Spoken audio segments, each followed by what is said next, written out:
ये जो क्षेत्र है, आप लोग युवा हैं, युवाओं से इस बारे में हम जरूर थोड़ा सा बात करेंगे। वो एससी रिजर्व्ड है, आरक्षित सीट है, लगातार इस पे एक ही वर्ग से लोग चुन करके आते हैं। तो क्या इसकी वजह से जो दूसरे वर्ग हैं उनमें राजनैतिक सरगर्मियां जो है, राजनैतिक सक्रियता जो है तो घटती सी जा रही है?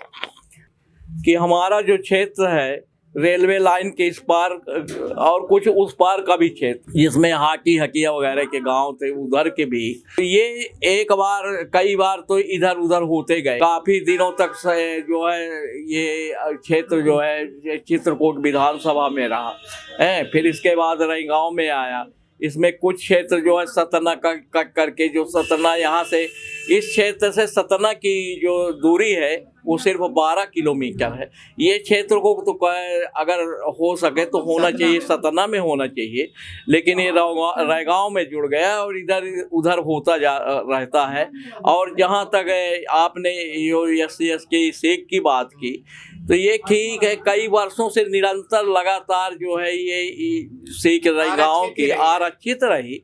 तो इसका आरक्षण कहीं अनंत दूसरे जिले, इसी जिले के किसी दूसरी विधानसभा में होना चाहिए, बार बार उसी से उसमें नहीं होना चाहिए, ताकि दूसरे लोगों को भी सामने आने का मौका मिल सके। तो ये विकास के क्षेत्र के विकास के लिए भी कहीं ना कहीं एक कारण तो नहीं है, जो क्षेत्र का विकास कमतर दिखाई देता है, तो उसका कारण एक ये भी तो नहीं है?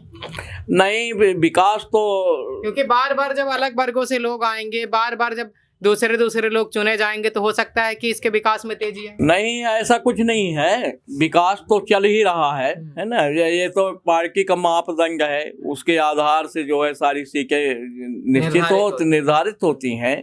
रही बात ये कि विकास के लिए सत्ता पक्ष के ही विधायक को लाना आवश्यक है, जिससे कि जो है उसका विकास हो सके। इसलिए जो है तो चुनना चाहिए, भारतीय जनता पार्टी को चुनना चाहिए। और जो मूलभूत समस्याएं हैं जो चुन करके जब आपके विधायक आते हैं एक जनता के तौर पर, जिनसे आप अपने विधायक अपने मुख्यमंत्री को अवगत कराना चाहते हैं हमारे माध्यम से, तो हम चाहेंगे क्षेत्र की जो प्रमुख समस्याएं हैं जिनका समाधान होना आवश्यक है, उन समस्याओं के बारे में आप कुछ बताएं। देखिए, समस्या तो बहुत बड़ी है, पार्टी से हट करके है, और एक बहुत बड़ी समस्या यहाँ पर है, क्योंकि एक ये जो है अपना सतना एक सीमेंट फैक्ट्री का हब है।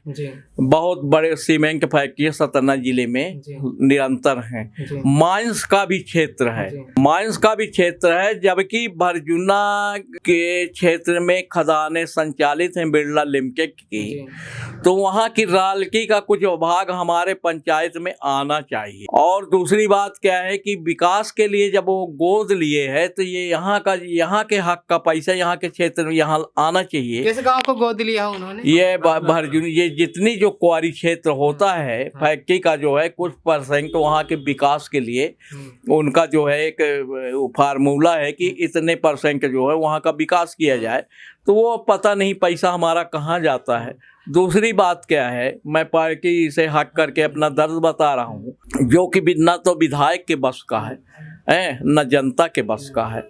इतनी बड़ी, इतनी ज़्यादा तादाद में सतना जिले में सीमेंट फैक्ट्री होने के बावजूद भी यहाँ का युवा बेरोजगार है।